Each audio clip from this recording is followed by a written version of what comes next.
Hi, Bill Ringle with BizTipz.tv. Have you ever felt like a sales call didn't go particularly well? Many of the small business owners who come to the Franklin 100 programs report being frustrated with going on sales calls, having the buyer ask them questions, and then never returning their calls or emails. It's a trap of free advice on sales calls. Has that ever happened to you? You're not alone. Here are 5 important ways to use the situation to your benefit. First, approach these situations with a proper mindset.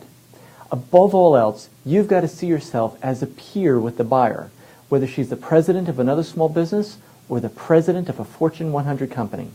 You would not be in the meeting unless the buyer recognized that you offer the potential to add value to the conversation. Second, as a peer, realize that you don't have to answer questions the way that the buyer's direct reports or a commodity vendor might. On an equal level, you're not only able to take the question in a different, more productive direction, but you're expected to do so. Early on in a first meeting, when a prospect asks something like, "Do you think your marketing plan could include X, Y, or Z?" you might reply, "At this point, I'm not sure a marketing plan is what you need.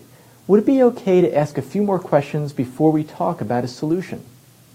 With permission, you can then proceed to the next step of the process you know will generate results for the client.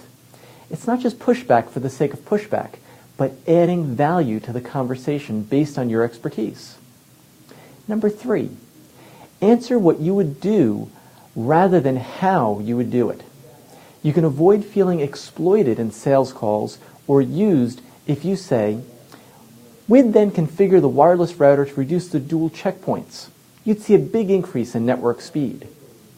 You're telling them what you do without how you do it.